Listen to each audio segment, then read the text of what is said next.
Hey there, long time. How you been?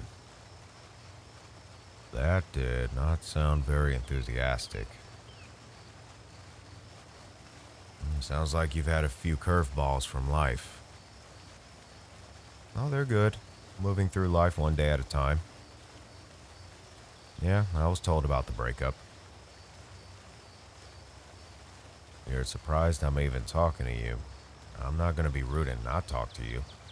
You haven't done anything severe enough to warrant that. Well, it seems like you want to talk about it, so how about you have a seat here and share your side of what happened? You look like you're really conflicted, so I'm offering to hear your side of the story and provide advice as I'm able to, if you would like.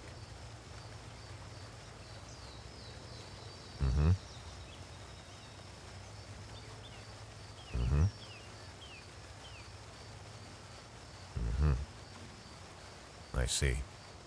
So ultimately, you were in that phase of looking for the butterfly triggers, kind of that thrill addiction, right? I see. So what are you confused about?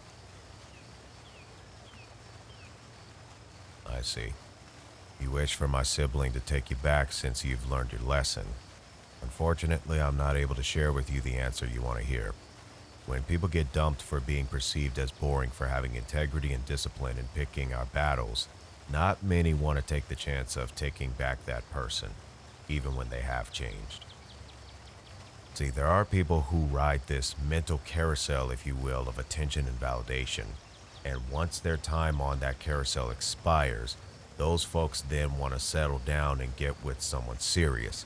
The issue is that they've already made a reputation of that kind of attitude, and that's one that those who are serious will not tolerate. What's worse, when people start to transition out, they have a lot of baggage, and many of them expect their partner who is serious to pick up the pieces without any effort themselves. Instead of spending their best years with someone who is serious, those years were wasted with the folks who were up to no good. Exactly. The people who are serious from the start who are approached by those who rode the carousel often feel like they're just being used. There are even cases where they experience off and on episodes with the carousel riders. The serious ones are those who hear all the stories about what the bad mates did that were disrespectful to the carousel riders. The serious ones provide advice to avoid those future incidents, but the recipients tend to go right back into those dysfunctions, and the cycle repeats, never considering the people who would take them seriously, oftentimes perceiving them as boring. So the serious ultimately get tired of it and just say forget it. Well, my sibling has made it clear they've moved on. But here's the reality. Even though you made those unwise decisions, that does not mean you have to continue in them. In addition, when you make the corrections, you must establish the proper purpose of those corrections. It just means that we make the corrections to our demeanor because it's the right thing to do. In other words, we do it for ourselves first, and naturally we'll be able to share that care to others. Question. Considering that my sibling is not interested in taking you back after you corrected your demeanor, do you believe there is no point in continuing the correction? Why not? While making such corrections for others can be honorable, you gotta start with yourself first. That positive change will then naturally carry over to others. While me and my siblings were raised to forgive and not harbor any hatred for anyone, we were also raised to be wise. So although my sibling may not take you back, that does not necessarily mean they don't acknowledge the efforts and the results thereof that you put in to correct yourself.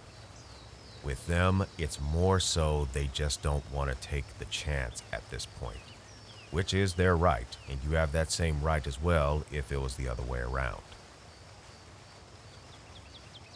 Well, the impact is indeed significant when we take someone so genuine for granted and we can't get another chance afterwards. The only reasonable thing we can do at that point is just to be better. Then when we meet another genuine person, we do what we're supposed to do, which is doing the right thing. It may not be easy to move on, but it's not impossible either. The ruling factor is that it's worth it. If my sibling no longer has interest in an intimate relationship with you, you gotta move on.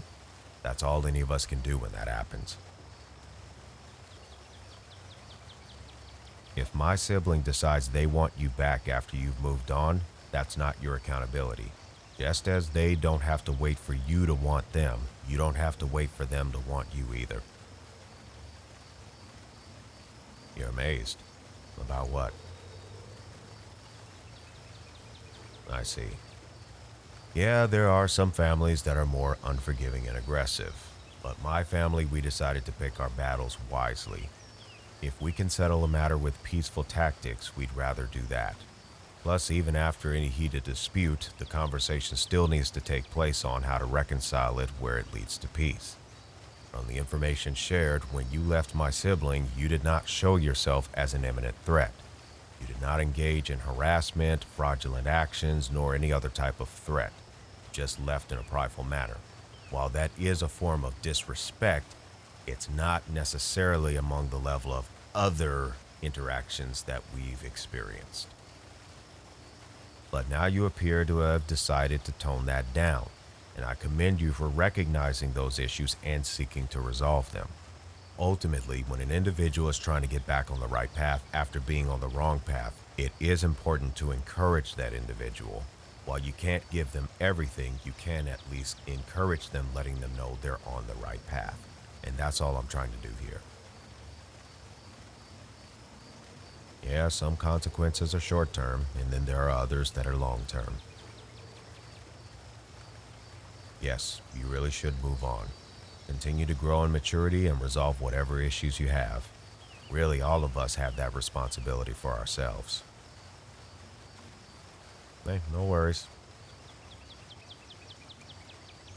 Well, one common way of healing from pain, whether it be our mistakes or someone else's, is sharing our experience with others who are willing to hear our story.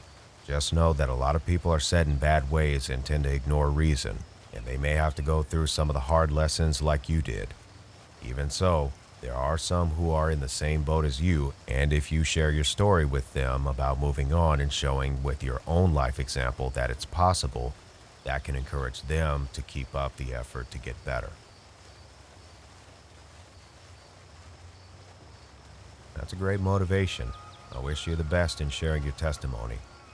Just remember, it starts with you first. Okie doke. Take care.